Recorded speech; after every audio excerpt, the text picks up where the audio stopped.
Open ಅಲ್ಲಿ ನಾನು ಇಲ್ಲೇನು ಕಲ್ತು ಮಾತಾಡ್ತಿದ್ದೀನ ನೋಡಿ. ಕುಮಾರಸ್ವಾಮಿ ಅವರು ಕೇಂದ್ರದಲ್ಲಿ ಸಚಿವರಾಗಿದ್ದಾರೆ. ಈ ಸ್ಕೀಮ್ ಬಂದಾಗ ಅವರು ಜವಾಬ್ದಾರಿಯಿಂದ ಮಾಡ್ತಾರೆ. ನಾನು ಕೂಡ ಅವರು ನಾವು ಸೇರಿನೇ ಪತ್ರಿಕಾಗೋಷ್ಠಿಯನ್ನು ಮಾಡಿ ಹೇಳಿದ್ದೇವೆ.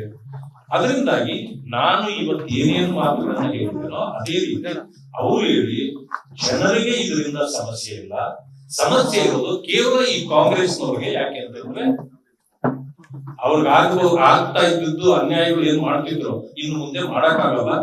ಲೂಟಿ ಮಾಡಕ್ ಏನಿತ್ತು ಅದು ಲೂಟಿ ಮಾಡಕ್ ಇನ್ಮೇಲೆ ಅವ್ರ ಕೈಗೆ ಏನು ಸಿಗಲ್ಲ.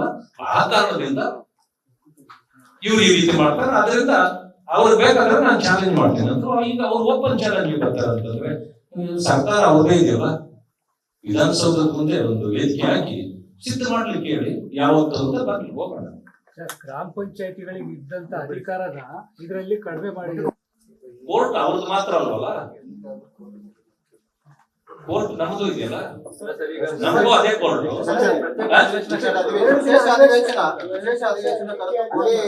ನಿರ್ಣಯ ಕೈಗೊಂಡು ಕೇಂದ್ರ ಸರ್ಕಾರ ನಾನು ಅವ್ರು ಹೇಳಿದ ದಿವಸನೇ ವೆಲ್ಕಮ್ ಮಾಡಿದ್ವಿ. 2 ದಿವಸಕ್ಕೆ ನೀವು ಕರೆದ್ರೆ ಎಂತ ಭಾಗ್ಯ ಕೊಡ್ತೀರಪ್ಪ ನಮ್ಗೆ. ನಿಮ್ಮನ್ನ ಅಂಗಿ ಅರಿಯಲಿಕ್ಕೆ ಒಳ್ಳೆ ಅವಕಾಶ ನಮಗೆ.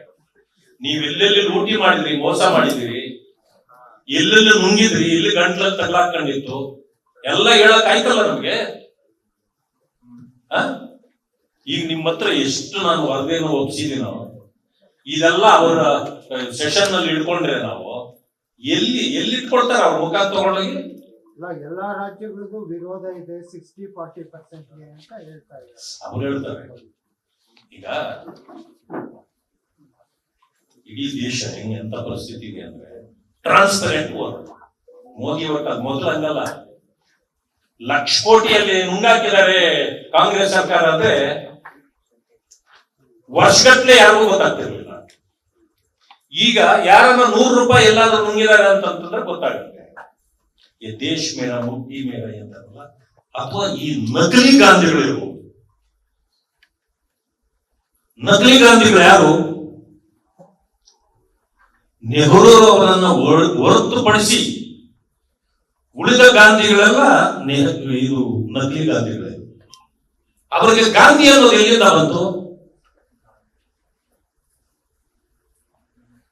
ಅವರು ಮಹಾತ್ಮ ಗಾಂಧಿಯವರ ಮನ್ತಂದವರ?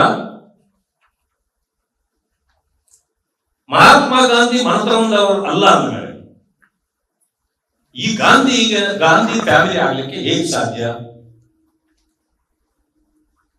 ಇಂದಿರಾ ಗಾಂಧಿ ಅವ್ರ ಮದುವೆ ಆಗಿದ್ದೆ ಯಾರನ್ನ?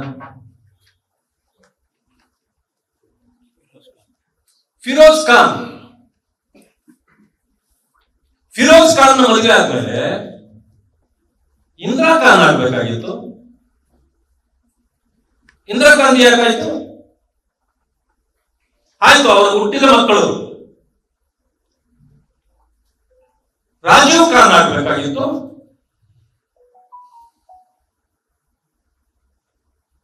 ಅವರ ಮಕ್ಕಳು ರಾಹುಲ್ ಖಾನ್ ಆಗ್ಬೇಕಾಗಿತ್ತು. ಇದೆಂತ ತಮಾಷೆ. ಅದರಿಂದ ನಾವು ಹೇಳೋದು ಅವರ ನಕಲಿ, ಅಸಲಿ ಅಲ್ಲ. ಆದ್ರೆ ನೀವು ಆ ರೀತಿ ಹೆಸರು ಇಟ್ಕೊಂಡ್ರು ಕೂಡ ನೆಹರು ಅವರ ಹೆಸರಿನಲ್ಲಿ ಎಷ್ಟು 100 ಹೆಸರುಗಳಿಗೆ, ಸ್ಕೀಮ್ಗಳಿಗೆ ಅವರ ಹೆಸರುಗಳನ್ನು ಇಟ್ಟಿದ್ದೀರಿ.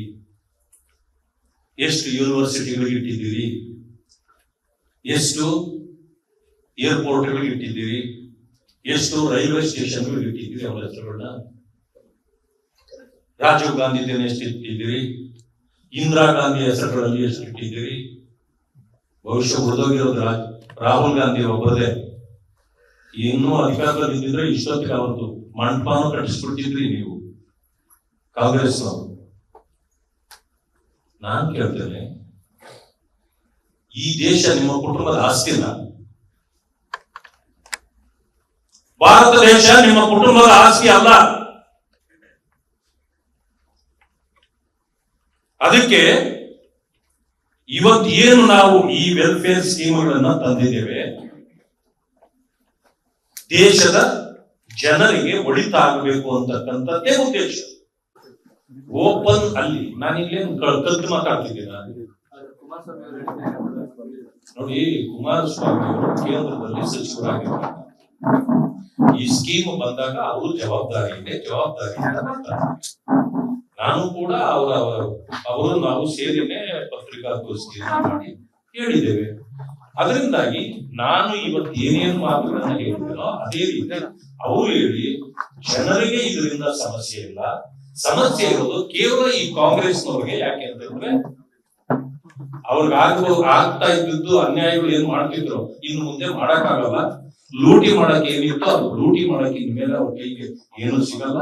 ಆ ಕಾರಣದಿಂದ ಇವ್ರು ಈ ರೀತಿ ಮಾಡ್ತಾರೆ. ಅದರಿಂದ ಅವ್ರು ಬೇಕಾದ್ರೆ ನಾನು ಚಾಲೆಂಜ್ ಮಾಡ್ತೇನೆ ಅಂತ. ಈಗ ಅವ್ರು ಓಪನ್ ಚಾಲೆಂಜ್ ಬರ್ತಾರೆ ಅಂತಂದ್ರೆ ಸರ್ಕಾರ ಅವ್ರದೇ ಇದೆಯಲ್ಲ, ವಿಧಾನಸೌಧದ ಮುಂದೆ ಒಂದು ವೇದಿಕೆ ಹಾಕಿ ಸಿದ್ಧ ಮಾಡ್ಲಿಕ್ಕೆ ಹೇಳಿ ಯಾವತ್ತು ಅಂತ ಬರ್ಲಿ ಹೋಗೋಣ. ಗ್ರಾಮ ಪಂಚಾಯತಿಗಳಿಗೆ ಇದ್ದಂತ ಅಧಿಕಾರದ ಇದರಲ್ಲಿ ಕಡಿಮೆ ಮಾಡಿದ್ರು. ಕೋರ್ಟ್ ಅವ್ರದ್ದು ಮಾತ್ರ ಅಲ್ವಲ್ಲ, ಕೋರ್ಟ್ ನಮ್ದು ಇದೆಯಲ್ಲ, ನಮಗೂ ಅದೇ ಕೋರ್ಟ್. ವಿಶೇಷ ಅಧಿವೇಶನ ನಿರ್ಣಯ ಕೈಗೊಂಡು ಕೇಂದ್ರ ಸರ್ಕಾರ 2 ದಿನ ಇದಕ್ಕೆ ಮೀಸಲಿಡ್ತೀವಿ ಅಂತ ನಾನು ಅವ್ರು ಹೇಳಿದ ದಿವಸನೇ ವೆಲ್ಕಮ್ ಮಾಡಿದ್ವಿ. 2 ದಿವಸಕ್ಕೆ ನೀವು ಕರೆದ್ರೆ ಎಂತ ಭಾಗ್ಯ ಕೊಡ್ತೀರಪ್ಪ ನಮ್ಗೆ. ನಿಮ್ಮನ್ನ ಅಂಗಿ ಅರಿಯಲಿಕ್ಕೆ ಒಳ್ಳೆ ಅವಕಾಶ ನಮಗೆ. ನೀವೆಲ್ಲೆಲ್ಲಿ ಲೂಟಿ ಮಾಡಿದ್ರಿ, ಮೋಸ ಮಾಡಿದಿರಿ, ಎಲ್ಲೆಲ್ಲಿ ನುಂಗಿದ್ರಿ, ಎಲ್ಲಿ ಗಂಟ್ಲಲ್ಲಿ ತಗ್ಲಾಕೊಂಡಿತ್ತು ಎಲ್ಲ ಹೇಳಕ್ ಆಯ್ತಲ್ಲ ನಮ್ಗೆ. ಈಗ ನಿಮ್ಮ ಹತ್ರ ಎಷ್ಟು ನಾನು ವರದಿಯನ್ನು ಒಪ್ಸಿದೀನೋ ಇದೆಲ್ಲ ಅವರ ಸೆಷನ್ ನಲ್ಲಿ ಇಟ್ಕೊಂಡ್ರೆ ನಾವು ಎಲ್ಲಿ ಇಟ್ಕೊಳ್ತಾರ ಅವ್ರ ಮುಖ ತಗೊಂಡೋಗಿ. ಎಲ್ಲಾ ರಾಜ್ಯಗಳಿಗೂ ವಿರೋಧ ಇದೆ 60-40% ಅಂತ ಹೇಳ್ತಾ ಇದ್ದಾರೆ. ಅವ್ರು ಹೇಳ್ತಾರೆ ಈಗ ಇಡೀ ದೇಶ ಹೆಂಗೆ ಎಂತ ಪರಿಸ್ಥಿತಿ ಇದೆ ಅಂದ್ರೆ ಟ್ರಾನ್ಸ್ಪರೆಂಟ್ ವರ್ಕ್. ಮೋದಿ ಅವ್ರ ಮೊದಲು ಹಂಗಲ್ಲ. 1,00,000 ಕೋಟಿಯಲ್ಲಿ ನುಂಗಾಕಿದ್ದಾರೆ ಕಾಂಗ್ರೆಸ್ ಸರ್ಕಾರ ಅಂದ್ರೆ ವರ್ಷಗಟ್ಟಲೆ ಯಾರಿಗೂ ಗೊತ್ತಾಗ್ತಿರ್ಲಿಲ್ಲ. ಈಗ ಯಾರನ್ನ 100 ರೂಪಾಯಿ ಎಲ್ಲಾದ್ರೂ ನುಂಗಿದ್ದಾರೆ ಅಂತಂದ್ರೆ ಗೊತ್ತಾಗುತ್ತೆ. ಈ ದೇಶ ಮೇಲ ಮುಟ್ಟಿ ಮೇಲ ಎಂತಾರಲ್ಲ, ಅಥವಾ ಈ ನಕಲಿ ಗಾಂಧಿಗಳು ಇರ್ಬೋದು. ನಕಲಿ ಗಾಂಧಿಗಳು ಯಾರು? ನೆಹರು ಅವರನ್ನ ಹೊರತುಪಡಿಸಿ ಉಳಿದ ಗಾಂಧಿಗಳೆಲ್ಲ ಇದು ನಕಲಿ ಗಾಂಧಿಗಳೇ. ಅವರಿಗೆ ಗಾಂಧಿ ಅನ್ನೋದು ಎಲ್ಲಿಂದ ಬಂತು? ಅವರು ಮಹಾತ್ಮ ಗಾಂಧಿಯವರ ಮನತಂದವರ? ಮಹಾತ್ಮ ಗಾಂಧಿ ಮನತಂದವರು ಅಲ್ಲ ಅಂದ್ಮೇಲೆ ಈ ಗಾಂಧಿ ಫ್ಯಾಮಿಲಿ ಆಗ್ಲಿಕ್ಕೆ ಹೇಗೆ ಸಾಧ್ಯ?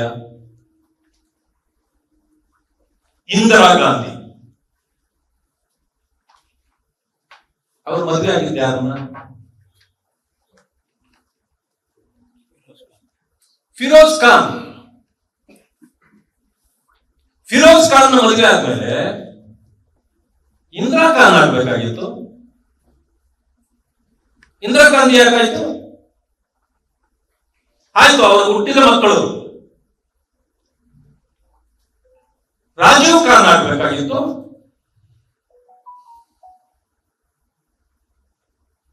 ಅವರ ಮಕ್ಕಳು ರಾಹುಲ್ ಖಾನ್ ಆಗ್ಬೇಕಾಗಿತ್ತು.